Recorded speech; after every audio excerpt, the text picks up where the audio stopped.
RMS value of AC और root mean square value of AC। ठीक है, denote करते हैं IRMS। चलो अब आप ये देखो,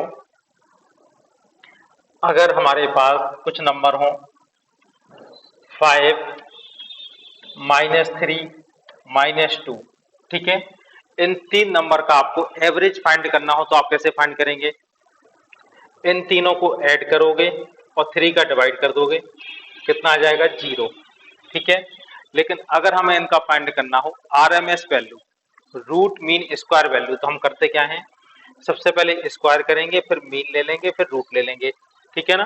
तो इसका RMS वैल्यू क्या होगी? ये तो है एवरेज वैल्यू। ठीक है, RMS क्या कहलाएगा? सबका स्क्वायर करो, स्क्वायर मीन रूट, करते ऐसा है। ठीक है ना? बोलते हैं RMS, तो पहले आप इनका स्क्वायर करो, 5 स्क्वायर प्लस -3 का स्क्वायर प्लस -2 का स्क्वायर, स्क्वायर हो गया। अब आपको लेना है इनका मीन। कैसे लोगे मीन? Divide by 3। ठीक है ना? और फिर लेना है इनका रूट। ठीक है, बात समझ में आ रही बेटा कि नहीं आ रही, ये बताओ। इस तरह से हम लोग फाइंड करते हैं रूट मीन स्क्वायर वेलोसिटी, या कोई भी वैल्यू हो, रूट मीन स्क्वायर वैल्यू, इस तरह से हम लोग फाइंड कर सकते हैं। ठीक है, बात समझ में आ रही है? अब करंट के साथ प्रॉब्लम क्या है? इसकी तो हर एक स्टैंड पर वैल्यू चेंज होती जा रही। ठीक है ना? इस स्टैंड पर वैल्यू कुछ अलग है, यहाँ पर वैल्यू अलग है, यहाँ पर वैल्यू अलग है, इसकी वैल्यू लगातार चेंज हो रही है। ठीक है ना? तो हम इसका RMS वैल्यू कैसे फाइंड करेंगे? इसके लिए हम लोग IRMS इक्वल टू लिखेंगे, यहां से लेके, अगर फुल साइकिल की बात हो रही है, ठीक है ना, यहां तक का टाइम पीरियड हो गया कैपिटल T, तो 0 से लेके T तक करंट के स्क्वायर को ऐड करेंगे। ठीक है, और T का डिवाइड कर देंगे और ले लेंगे इसका अंडर रूट। ठीक है, बात समझ में आ रही है? और इसका अंडर रूट ले लेंगे। ठीक है, अब इतना लिख के चलना थोड़ा सा हमें डिफिकल्ट लग रहा है, तो हम एक काम करते हैं, ये तो है IRMS की वैल्यू, तो IRMS का स्क्वायर क्या होगा? IRMS का स्क्वायर निकालने के लिए इसका अंडर रूट थोड़ी देर के लिए हटाए दे रहे हैं, बाद में जो कुछ भी वैल्यू आएगी उसका अंडर रूट कर देंगे, तो वो वैल्यू होगी IRMS की। ठीक है, बात समझ में आ रही है आप लोगों को? क्या क्या क्या कर रहे हैं यहाँ पे? अब I की वैल्यू क्या मालूम है हमें? I इक्वल टू होता है I0 साइन ओमेगा टी। ठीक है, ये हम लोग पढ़ चुके हैं। I इक्वल टू क्या होता है? I0 sign omega T. ठीक है, ये वाली वैल्यू यहां पुट कर दो, IRMS का स्क्वायर इक्वल टू I की वैल्यू क्या होगी? 0 से लेके T, I0 sign omega T, इसका स्क्वायर। ठीक है, 1/T इक्वल टू 1/T, 0 से T, I0 का square sine square omega T dt। Clear है इतना? I0 का स्क्वायर कांस्टेंट है, बाहर आ जाएगा।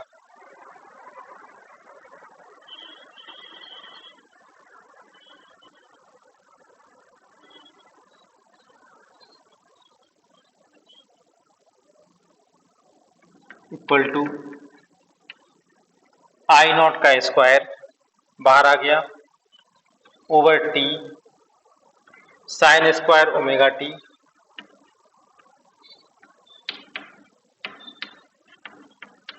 dt। ठीक है, मैथमेटिक्स वालों को मालूम होगा साइन स्क्वायर ओमेगा टी का इंटीग्रेशन कैसे करते हैं।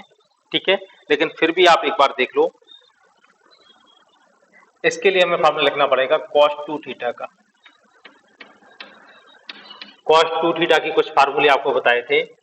ठीक है, एक होता है cos square theta minus sign square theta, दूसरा 1 - 2 sine square theta 2 cos square theta -1। ठीक है, तो हम इस फार्मूले का यूज करेंगे। cos 2 theta equal to 1 - 2 sine square theta, तो 2 साइन स्क्वायर थीटा की वैल्यू क्या आएगी, 1 - cos 2 थीटा, तो साइन स्क्वायर थीटा की वैल्यू क्या होगी, 1/2 1 - cos 2 थीटा। ठीक है, अब ये वैल्यू हम लोग इस इक्वेशन में पुट करते हैं। ठीक है, जिससे सॉल्व करना आसान होगा, इंटीग्रेशन करना आसान होगा। ठीक है,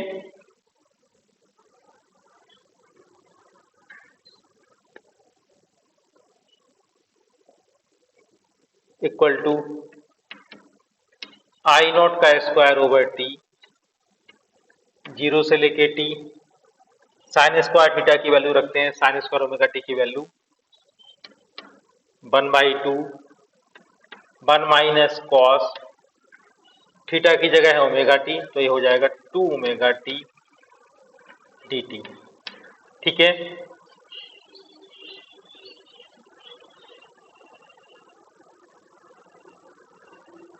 इक्वल टू आई नॉट का स्क्वायर ओवर टी।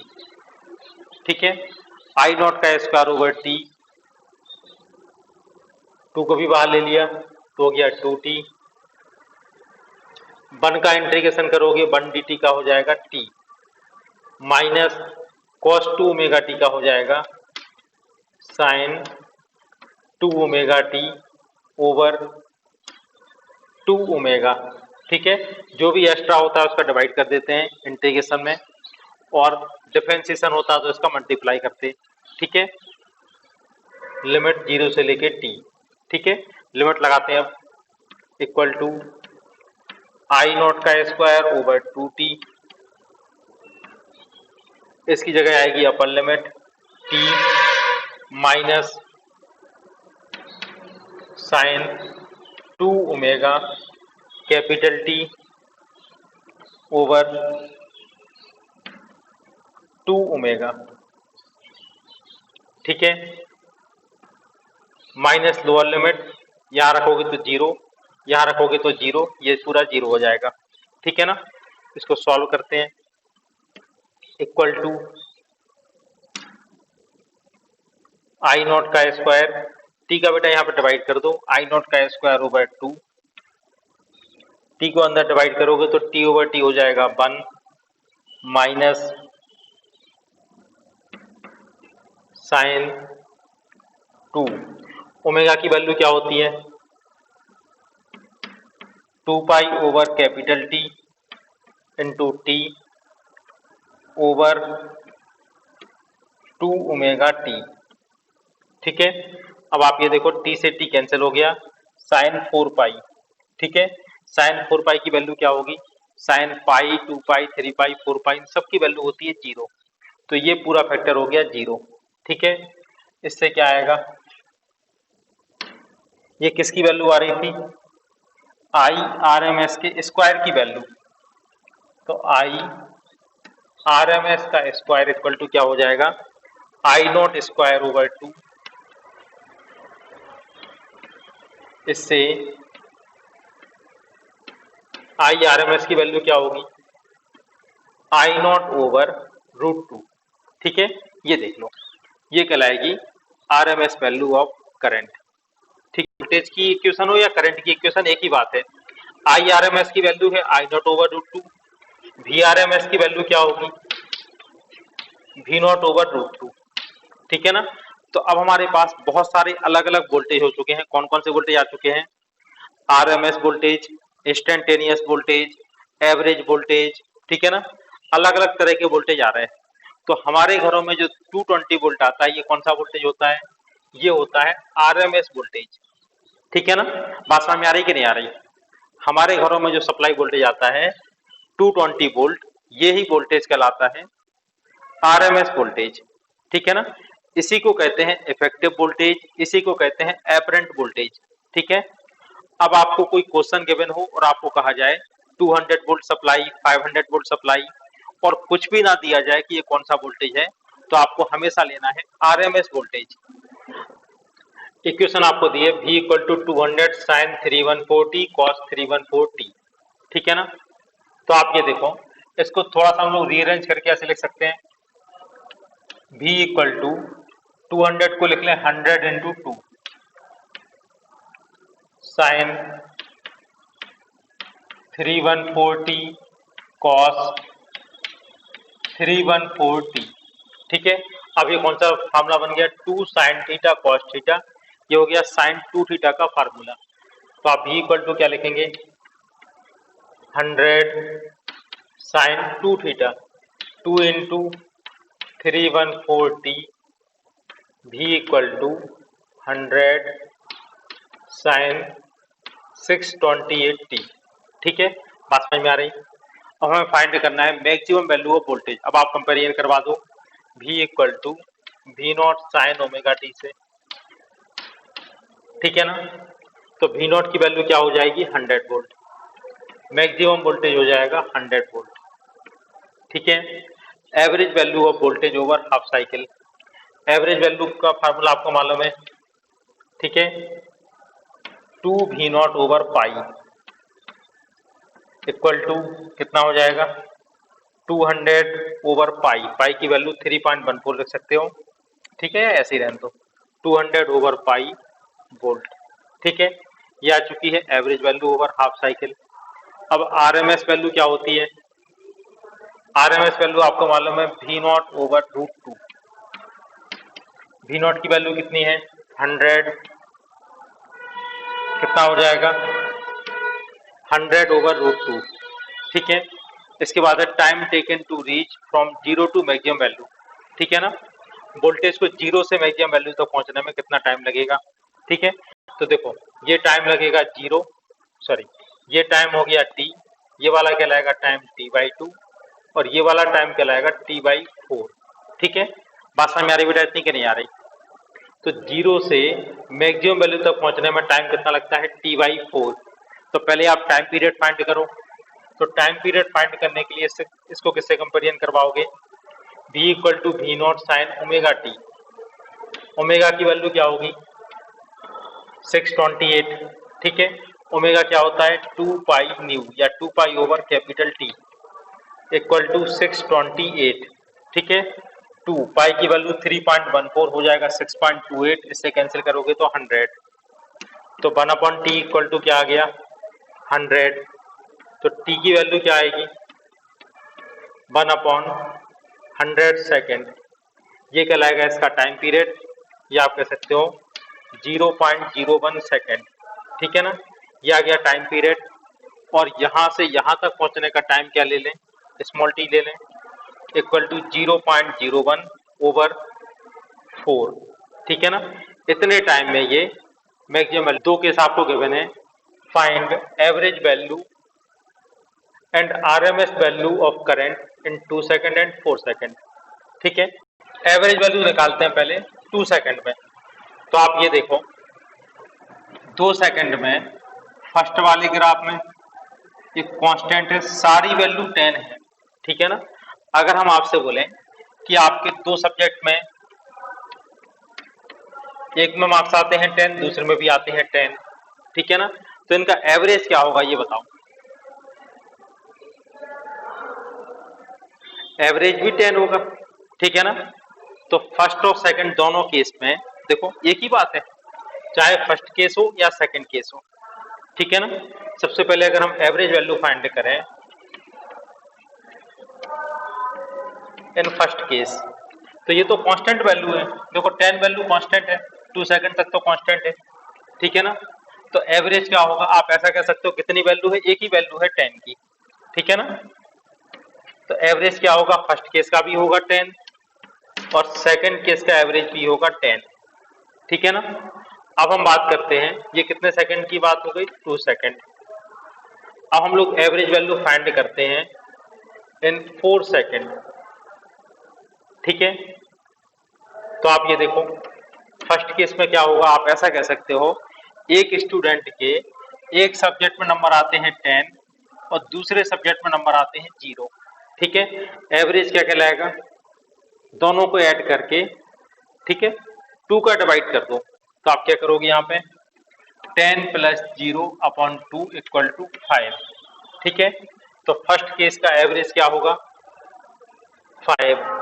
और इसमें देखो एवरेज वैल्यू क्या होगी, एक स्टूडेंट है, एक सब्जेक्ट में आते हैं 10 मार्क्स, दूसरे में आते हैं -10।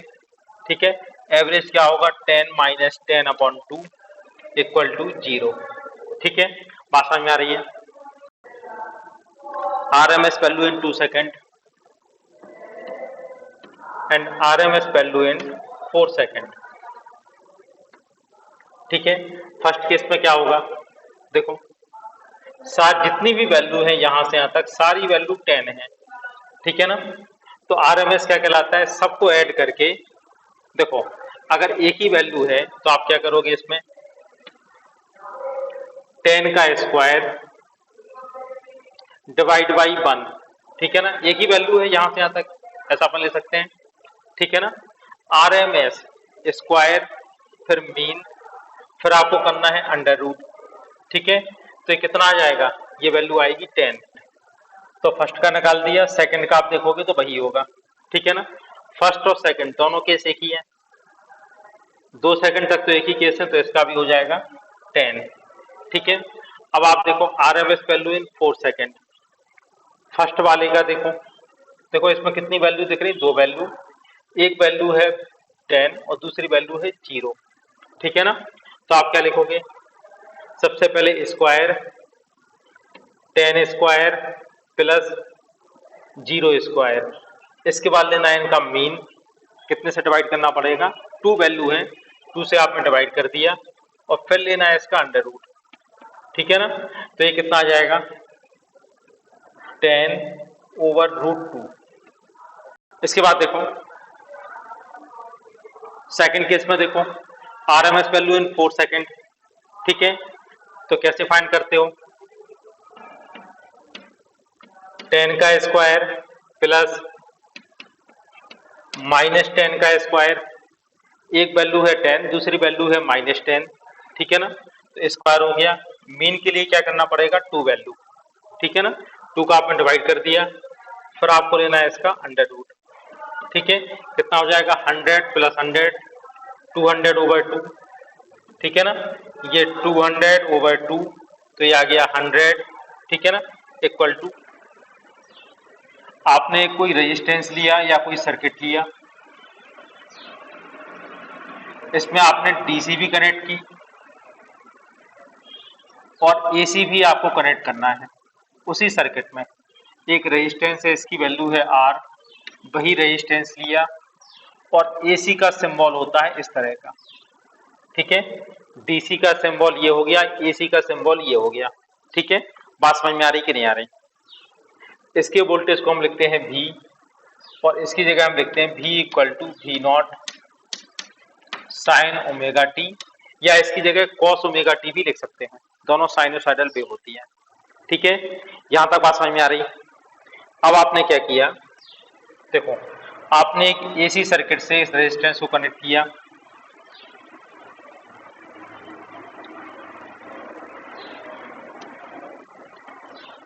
इसमें वोल्टेज और टाइम का ग्राफ कुछ इस तरह से होगा। ठीक है, हाफ साइकिल का टाइम कितना कहलाएगा, ये टाइम होगा 0, ये कहलाएगा कैपिटल T, ये कहलाएगा एक टाइम पीरियड। ठीक है ना, 0 से लेकर T तक हो गया एक टाइम पीरियड और यहां तक कहलाएगा T/2। ठीक है, अब आप मान लो आपने इंडिया में इस एक्सपेरिमेंट को आप करने जा रहे हैं, तो इंडिया में फ्रीक्वेंसी कितनी होती है, AC सर्किट की फ्रीक्वेंसी है 50 हर्ट्ज।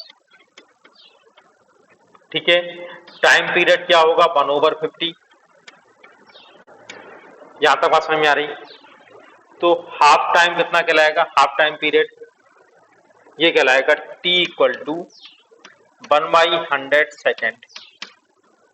ठीक है, यानी T=0.01 सेकेंड। ठीक है, अब आपने क्या किया, एक रेजिस्टेंस में 0.01 सेकेंड के लिए एसी प्रोवाइड की, ठीक है, और आपने ये देख लिया कि इस पे चार्ज कितना जनरेट हुआ, ठीक है। बात समझ में आ रही कि नहीं आ रही? चार्ज इक्वल टू आप जानते हो आई इंटू टी, ठीक है। इस तरह से हम फाइंड कर सकते हैं चार्ज, ठीक है। करंट की डेफिनेशन से ही हम चार्ज निकालते हैं, I equal to rate of flow of charge is called current, ठीक है। तो आप इस पर चार्ज फाइंड कर सकते हो इन 0.01 सेकेंड, ये बताओ, ठीक है। बात समझ में आ रही इतनी कि नहीं आ रही? अब आपने क्या किया, इतने ही टाइम के लिए मान लो यहां पर चार्ज की वैल्यू आ गई, चार्ज जनरेट हुआ 10 कूलाम। अब आपने इसी सर्किट को या इसी रेजिस्टेंस को डीसी से कनेक्ट किया, ठीक है। डीसी से कितने वैल्यू की वो हमें फाइंड करना है। आपने इसी रेजिस्टेंस को एक डीसी सर्किट में कनेक्ट कर दिया या बैटरी से कनेक्ट कर दिया, ठीक है। कितने टाइम के लिए कनेक्ट किया? 0.01 सेकेंड, ठीक है। जितने टाइम के लिए आपने एसी दी थी उतने ही टाइम के लिए आपको डीसी देनी है, उसी रेजिस्टेंस में देनी है, और कितना चार्ज जनरेट करवाना है, Q इक्वल टू 10 कूलाम, ठीक है।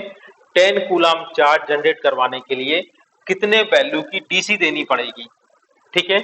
कितने वैल्यू की डीसी देने से 10 कूलाम चार्ज जनरेट होगा, ये कहलाती है इसकी एवरेज वैल्यू, ठीक है। The root mean square value of an AC is defined as that value of DC current which would generate the same amount of heat in a given resistance in a given time as is done by AC when passed through same resistance for same time। देखो अब इसको आप समझ लो क्या हो रहा है यहाँ पे।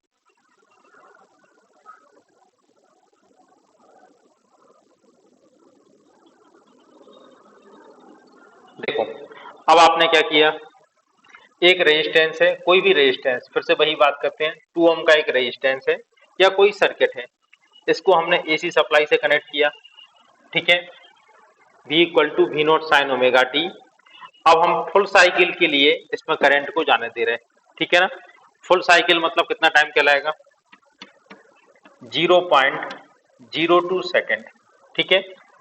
फुल साइकिल के लिए करंट जाने दी और यहां पर चेक किया कितनी हीट जनरेट हो रही है, ठीक है। हीट का फार्मूला आपको मालूम होगा, आई स्क्वायर आर टी, ठीक है। तो पहले वाले में क्या था, Q इक्वल टू होता है I t, H equal to I square होने की वजह से डायरेक्शन का कोई इफेक्ट नहीं आएगा, ठीक है ना। माइनस का स्क्वायर भी प्लस होता है, प्लस का स्क्वायर भी प्लस होगा, ठीक, पर डायरेक्शन का कोई इफेक्ट नहीं पड़ने वाला। H इक्वल टू होता है आई स्क्वायर आर टी, ठीक है। किसी भी डायरेक्शन से करंट आए हीट पर कोई फर्क नहीं पड़ने वाला। तो हम फुल साइकिल के लिए हमने यहाँ पर करंट दी और यहाँ पे चेक किया कितनी हीट जनरेट हो रही, ठीक है ना। हमने यहाँ पे मान लिया हीट जनरेट होती है 20 कैलोरी, ठीक है। बात समझ में आ रही है इतनी? इस सर्किट में हीट जनरेट हुई 20 कैलोरी। अब आपने क्या किया, एसी को हटा के इसी जगह लगा दिया वेरिएबल डीसी, ठीक है। कितने टाइम के लिए स्विच ऑन करना है? जितने टाइम के लिए आपने एसी दी थी उतने ही टाइम यानी 0.02 सेकंड के लिए आपने यहाँ पे डीसी प्रोवाइड की, ठीक है ना। अब इसी रेजिस्टेंस में कितनी हीट जनरेट करवानी है? आप चाहते हो हीट कितनी जनरेट हो यहाँ पर? 20 कैलोरी। 20 कैलोरी हीट जनरेट करने के लिए कितने वैल्यू की बैटरी लगानी पड़ेगी, ठीक है। कितना वोल्टेज देना पड़ेगा डीसी जिससे 20 कैलोरी यहाँ पर हीट जनरेट हो जाए, ये कहलाती है इसकी आरएमएस वैल्यू। देखो फर्स्ट पॉइंट इसमें गिवन है, since in each cycle average value of AC is zero, therefore AC does not display any magnetic or chemical effect, it only produced heating effect, ठीक है। AC में क्या होगा, एक full cycle के लिए एवरेज वैल्यू होती है 0, ठीक है। तो ये क्या करते हैं, कौन सा इफेक्ट नहीं दिखाते, ये ना तो मैग्नेटिक इफेक्ट बताएंगे ना ही केमिकल इफेक्ट बताएंगे, ये केवल हीटिंग इफेक्ट प्रोड्यूस करेंगे इसलिए डीसी एमीटर और वोल्टमीटर होते हैं, ये तो बेस्ड होते हैं मैग्नेटिक इफेक्ट ऑफ करंट, लेकिन एसी एमीटर और वोल्टमीटर जो होते हैं वो होते हैं हीटिंग इफेक्ट ऑफ करंट पर बेस्ड। ठीक है, इसको आप समझ लो। देखो, आपको मालूम है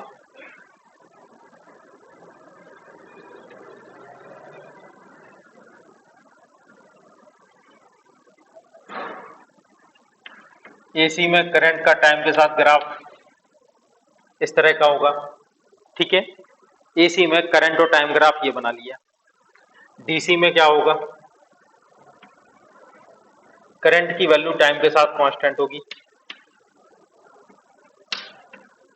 डीसी में करंट की वैल्यू टाइम के साथ कांस्टेंट होगी, जबकि एसी में क्या होगा, करंट की वैल्यू टाइम के साथ चेंज होती रहेगी। ठीक है, बात समझ में आ रही है यहाँ पे। अब आप ये देखो,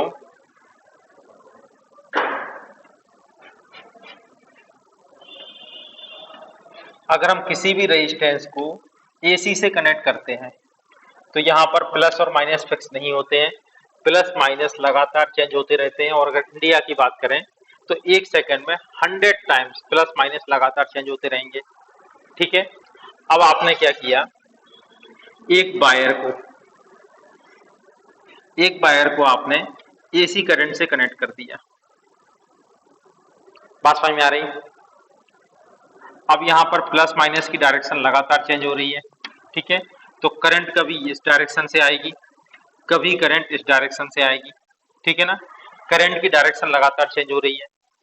तो आपको ये मालूम है कि अगर करंट ऊपर जा रही होगी तो यहाँ पर मैग्नेटिक फील्ड कैसा बनेगा, मैग्नेटिक फील्ड कैसा बनेगा, परपेंडिकुलर डाउनवर्ड यानी क्रॉस। और करंट अगर नीचे आ रही होगी तो ये बनेगा डॉट मैग्नेटिक फील्ड। ठीक है, तो अब आप ये बताओ, अगर हम आपसे बोलें इस पॉइंट पर मैग्नेटिक फील्ड की डायरेक्शन फाइंड करो, तो जैसे ही आपने मान लो करंट ऊपर जा रही थी, जैसे ही आपने यहाँ पे फाइंड किया क्रॉस, उतनी देर में करंट वापस आके डॉट बन गया। तो क्रॉस और डॉट लगातार मैग्नेटिक फील्ड बनते रहेंगे और एक सेकंड में ये 100 बार चेंज होने हैं। ठीक है ना, तो आपको पता ही नहीं चलेगा कि मैग्नेटिक फील्ड कैसा बन रहा है। ठीक है ना, तो एसी करंट मैग्नेटिक इफेक्ट को शो नहीं करती है। ठीक है, बात समझ में आ रही? बिल्कुल ऐसे ही केमिकल इफेक्ट है। आपने क्या किया, मान लो एक किसी बर्तन में हमारे पास हमने NaCl का सॉल्यूशन लिया और अगर इसमें डीसी करंट प्रोवाइड करवा दी, डीसी करंट, तो होना क्या है, ये किस में डिकम्पोज हो जाएगा, Na प्लस Cl माइनस में। ठीक है ना, Na प्लस कहाँ जाएगा, कहाँ इकट्ठा होगा, नेगेटिव इलेक्ट्रोड की ओर। और क्लोरीन कहाँ जाएगा, Cl माइनस कहाँ जाएगा, पॉजिटिव टर्मिनल की ओर। ठीक है, बात समझ में आ रही है कि नहीं आ रही? लेकिन अगर आपने यहाँ पर डीसी की जगह एसी लगाया होता, डीसी की जगह आपने एसी लगाया होता तो क्या प्रॉब्लम होती। अब आप देखो प्लस माइनस की वैल्यू लगातार चेंज हो रही। ठीक है ना, तो Na पॉजिटिव जैसे ही इस तरफ गया उतनी देर में ये माइनस हो गया तो इस तरफ आने लगा। ठीक है ना, तो जैसे ही ये एक साइड प्लस की साइड किया तो दूसरा प्लस कन्वर्ट हो गया।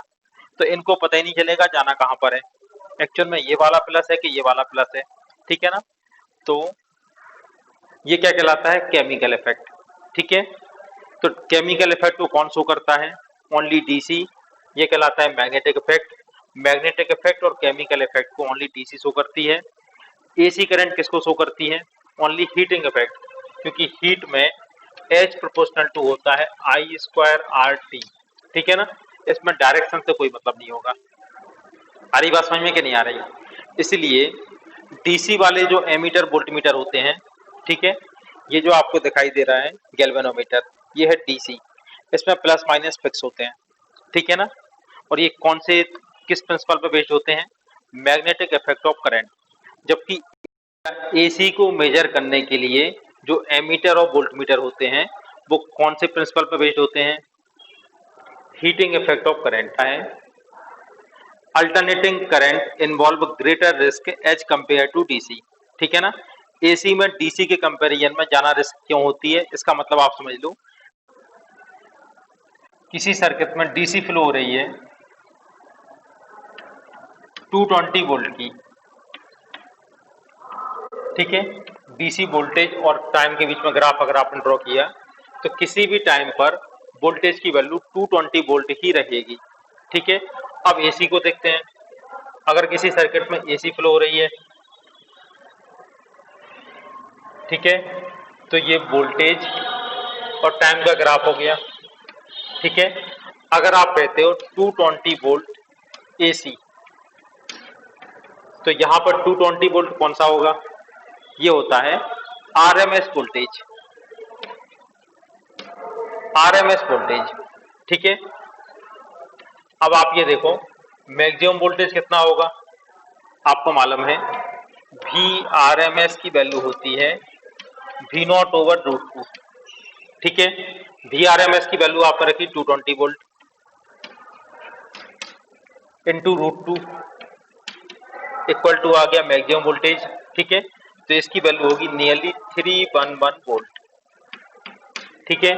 तो आपको 220 वोल्ट का झटका लगना जो हम कहते हैं उसकी वैल्यू 311 वोल्ट तक हो सकती है, ठीक है ना। जबकि डीसी में 220 मतलब 220 ही रहेगा, उसकी वैल्यू चेंज नहीं होगी, ठीक है ना। तो एसी में डीसी से ग्रेटर